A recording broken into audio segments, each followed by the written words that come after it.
Salut, c'est Christine de la chaîne de Cristal et on se retrouve pour RPGA Week. Oui, je suis de retour à l'extérieur. Pour une fois, la température est un peu plus clémente et j'ai pas une auto à déneiger, fait que tout va bien. J'ai du temps pour marcher aussi parce que des fois, ça, je suis aussi pressée par le temps. La fille est toute sauf rapide le matin.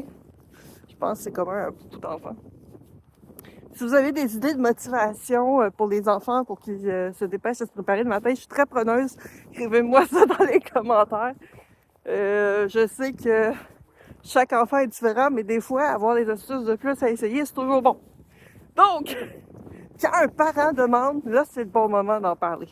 Si le parent ne demande pas des astuces, donnez-en pas. C'est pas ça qu'il veut. Mais si un parent le demande, là, c'est le temps de les sortir. Ça, on comprend ça très vite. Il y a des gens qui sont très prompts à donner des conseils. Il n'y a rien de pire que quelqu'un qui a aucune idée de quoi il parle puis qui te donne des conseils comme si c'était une vérité absolue. Puis tu fais comme, toi, ça paraît que t'as pas d'enfant ou que t'as pas telle situation puis que c'est facile de donner des suggestions quand t'as pas de contexte et de mise en application. Beaucoup de choses qu'on apprend en essai-erreur. Ben bon. RPG Week! Donc, saison 2, la question 35. Je probablement que Bruno pensait que j'étais pour la skipper parce que la question, son vidéo s'appelle Joyeux Noël parce qu'il est tourné proche de Noël. Là, au moment où est-ce que je tourne cette vidéo, on est rendu début février. Et on est plus proche de Saint-Valentin, mais j'aime beaucoup parce que sa question n'est pas fixée à Noël. Fait que ça, elle se prête beaucoup à tout. Je trouve ça vraiment cool. C'est une très bonne question. Donc, c'est ben justement, dans le temps des fêtes, on voit de la famille. Mais en d'autres occasions aussi, on voit de la famille. Moi, je vais en voir beaucoup. Pour ceux qui ne savent pas, la fête de Mini Peluche est en février. Sa date de prévue était le 14 février. Fort heureusement, elle n'est pas née le 14. Mais ce qui fait que le 14, j'ai mangé des sushis. Mais non, c'est mon petit cœur. Sauf que moi, je fais attention, je mets pas des trucs de Saint-Valentin pour ces emballages de cadeaux de fête. C'est des trucs de cadeaux de fête. Voilà. Tous ceux qui sont nés proches d'une fête quelconque, c'est pire pour ceux de décembre. Mais de te faire emballer tes cadeaux de fête avec quelque chose qui est en lien avec le férié le plus proche de ta fête, c'est ça, c'est quand t'es pas directement dessus. C'est un peu poche. Fait que voilà. Il y en a de qui j'accepte. Il y en a une de qui j'accepte parce qu'elle, si elle emballe un cadeau, c'est exceptionnel. Nombre de fois qu'on s'est donné des cadeaux puis c'était carrément dans le sac du magasin. Genre le sac en plastique, là. Ouais, ça, mais ça c'est correct, on trouve ça toujours. C'est parce qu'on se fait rire là-dessus. Donc, la question 35, qui est, quand on voit notre famille, quel jeu de rôle est-ce qu'on proposerait à notre famille? Moi, je vais même élargir un peu, genre, parce que j'ai des amis proches qui sont pas dans le monde du jeu de rôle, mais que je vois justement dans le temps des fêtes. On a justement une espèce de gros party de jeux de société entre amis dans le temps des fêtes. Donc, eux, probablement plus à eux que je leur essayerais des jeux de rôle. Je pense qu'il y en a là-dedans qui seraient comme willing même d'en essayer. Dans ma famille, mais c'est que j'ai pas une grosse famille, en fait. Comment je pourrais dire ça? J'ai une grosse famille, il y en a pas beaucoup que je vois encore, pour plusieurs circonstances.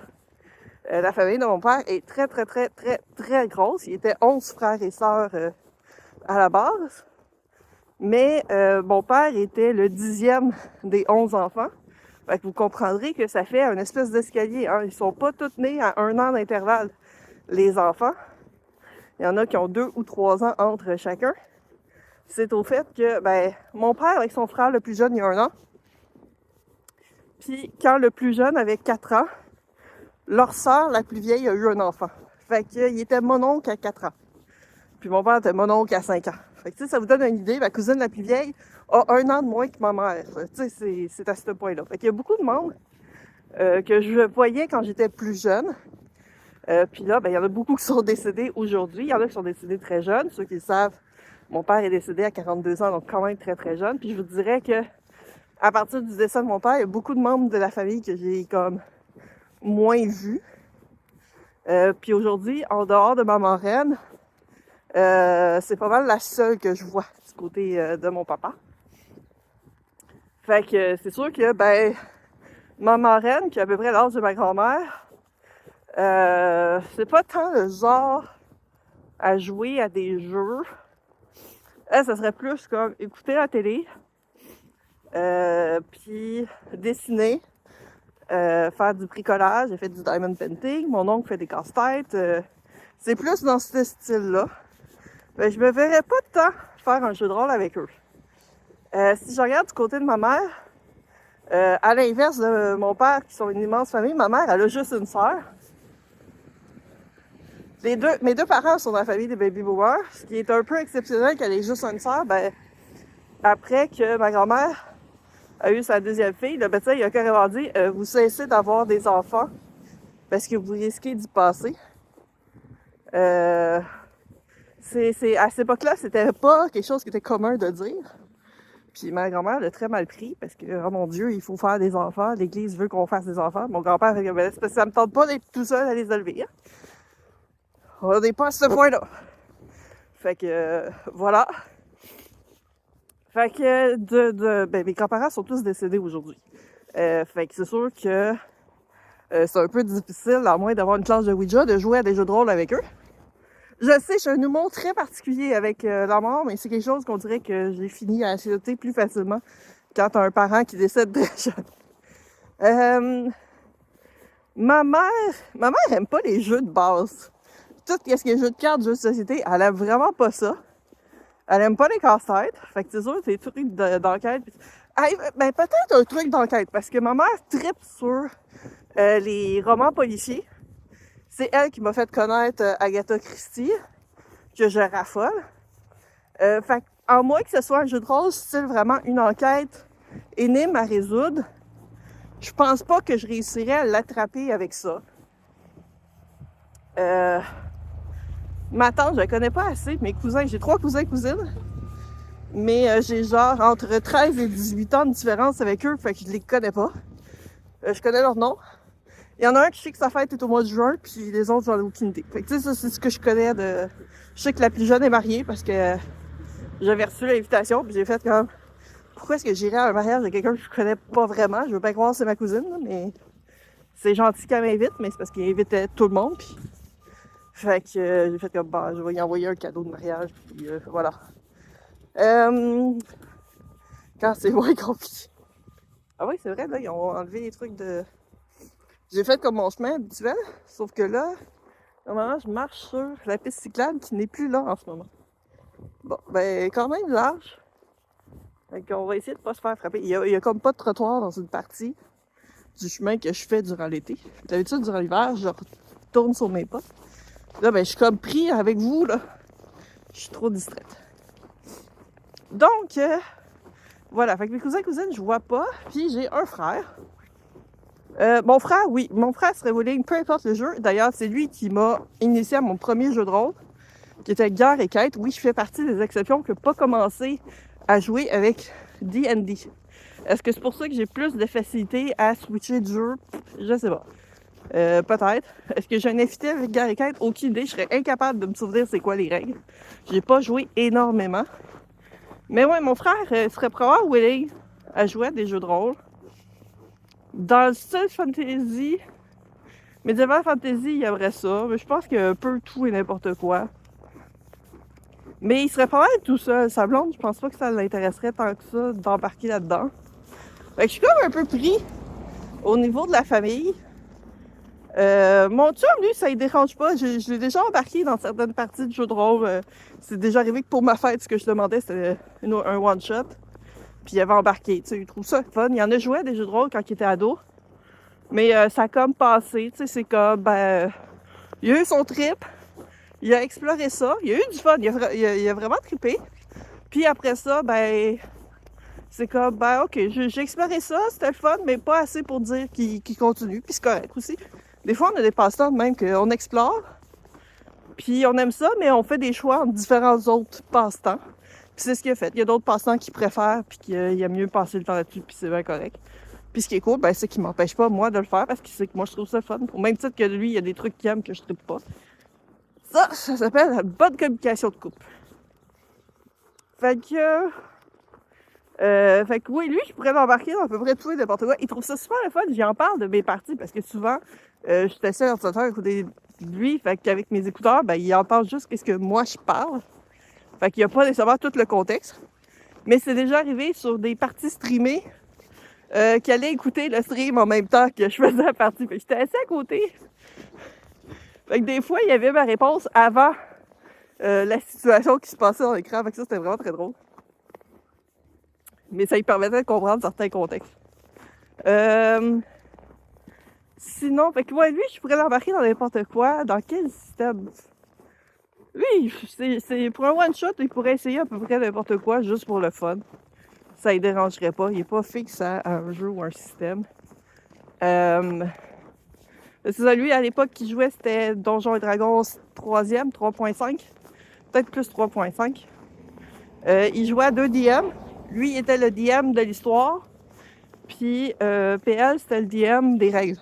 Fait que tout ce qui était des règles. Dans le fond, tout ce qui était le combat, la tactique, puis tout ça, la gestion du combat, ça fait puis tout ce qui était l'histoire, puis ce qui se passait, les NPC, c'était mon chum qui s'occupait de ça. Fait que je sais pas si c'est très commun, ce genre de...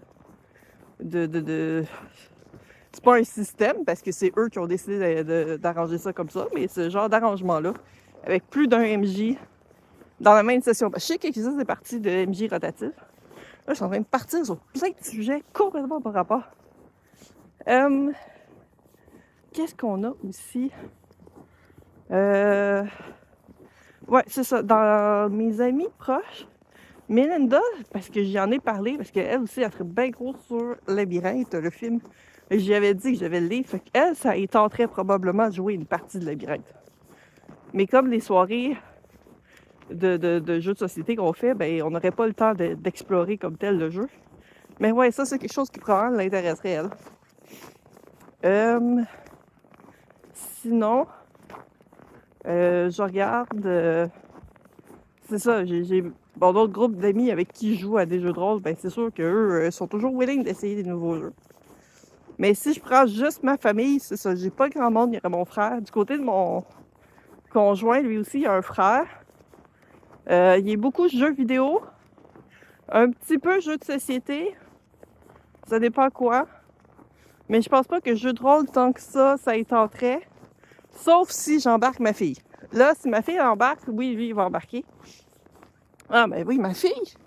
Ma fille, elle fait partie de ma famille. Elle, j'en ai montré des jeux. Mais j'aurais aimé ça jouer beaucoup plus à ça pendant le temps des fêtes.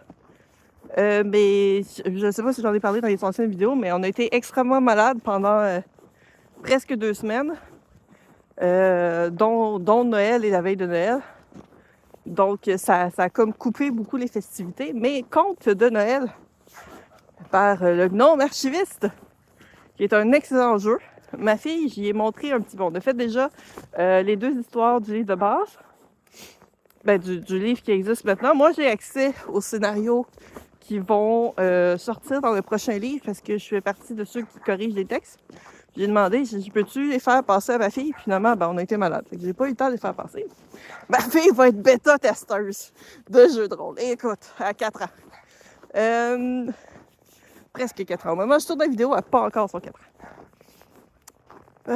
Donc, c'est ça. Fait qu'il reste comme elle. Elle aime ça. Pour vrai, Conte de Noël, elle a trippé. Il y a un autre jeu qui est fait que c'est plus une histoire dirigée. On s'entend à cet âge-là, c'est plus des histoires dirigées que des jeux de rôle très très complexes. Quoique Conte de Noël s'approche beaucoup plus d'un jeu de rôle que l'autre que j'ai fait. J'essaie de me souvenir c'était quoi. Je pense qu'il appelle ça Story RPG. J'avais pogné ça sur Itch, je pense c'était comme 2 piastres US, quelque chose du genre. J'ai fait comme 2 piastres. Je vais le payer. Puis dans le fond, c'est vraiment cool parce que t'es un dragon. Déjà, t'es un dragon. Hein? Ma fille, elle, était déjà conquise. C'est un dragon qui se réveille un matin, puis il y a un petit oiseau qui est tout seul, abandonné. Puis il faut trouver les parents du petit oiseau. Tu sais, comment aller chercher les émotions puis la sensibilité des enfants, ils ne trouvent plus ses parents. Fait que tu sais, tous les enfants se souviennent d'un moment où est-ce qu'ils cherchent leurs parents puis ils les trouvent pas. Fait que là, ils veulent aider le petit oiseau à trouver ses parents. Puis là, ben, c'est parce que t'as une carte. Là, sur la carte, t'as la forêt, t'as le marais, t'as la montagne. Puis tous ces lieux-là, dans le fond, tu te sers de ta maison, de ton appartement. Fait que chaque pièce, ça peut être la salle de bain, sa chambre, la chambre des parents, le salon. Nous, notre salon, salle à manger, cuisine et air ouverte. Mais il y a quand même de quoi assez définitif pour, tu sais, quand même, il y a un comptoir, pis ça. Fait que tu vois quand même un peu une séparation. Fait que j'avais réussi à séparer de même. Fait que je pense que t'as comme 3-4 pièces. Puis là, dépendamment, tu vas au marais, ben, tu trouves un crapaud qui va essayer de t'aider. Puis ça incite beaucoup à ce qu'il faut que l'enfant parle à l'animal pour lui demander de l'aide. Faut pas que ce soit toi qui dise ces choses, faut que ce soit l'enfant. Moi, j'avais trouvé ça super intéressant parce qu'on essaie de pousser notre fille à verbaliser un peu plus ces choses quand c'est pas après maman ou papa. Fait que ça, j'avais trouvé ça super, puis elle avait trouvé ça le fun. Puis, il y a des trucs à colorier, dans le fond, de tous les personnages que tu croises. C'est fait de façon à ce que l'enfant puisse, c'est sur une feuille complète. À un moment donné, tu trouves une fleur, ben t'as une feuille que c'est juste une fleur immense sur une feuille. Puis, ben l'enfant peut la colorier. Fait que t'alternes entre du coloriage, se promener dans la maison, fait que ça fait bouger, parce que les enfants ont besoin de bouger là, à cet âge-là. Tu peux pas l'asseoir assis même une demi-heure de temps, parce que c'est pas nécessairement très long, là, on s'entend.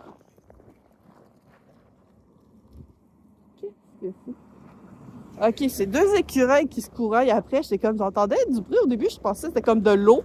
Là, c'est comme, il n'y a pas de rivière, il n'y a pas de source, puis à température qu'il y a, c'est pas quelqu'un qui vide sa piscine. Non, non, c'est 2 écureuils qui se couraillent après sur un arbre. Ça faisait le bruit de l'eau. C'est intriguant, tu sais, quand il fait comme -10, puis tu entends de l'eau couler, puis c'est comme, OK, il n'y a pas de rivière ou ruisseau dans mon village. C'est pas normal. Voilà. Donc, c'est ça. Elle, oui, elle, je pense que si on continue comme ça, elle va vouloir essayer différents jeux de rôle. Conte de Noël, elle tripe bien gros aussi. C'est pas trop compliqué. Lancer les dés avec les couleurs, ça, c'est parfait. Elle commence à connaître les chiffres sur les dés aussi. À reconnaître tous les chiffres.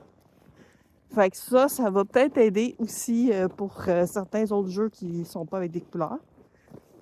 On commence à jouer à des jeux du genre serpent et échelle, fait qu'elle apprend à compter tranquillement. Ben, elle est capable d'énumérer, mais c'est ça. Après ça, repérer le chiffre sur un dé, ça, c'est pas la même chose que de compter comme ça de 1 à 5. Donc, je pense que ça va être elle que je vais plus hooker côté jeu de rôle dans la famille que n'importe qui d'autre. Donc, voilà, j'espère que ça répond bien à la question. Je pense que je me suis pas trop bourrée. Sur ce, je vous souhaite une très belle journée et prenez soin de vous. À la prochaine. Des bisous et on se voit dans une prochaine vidéo. Bye bye!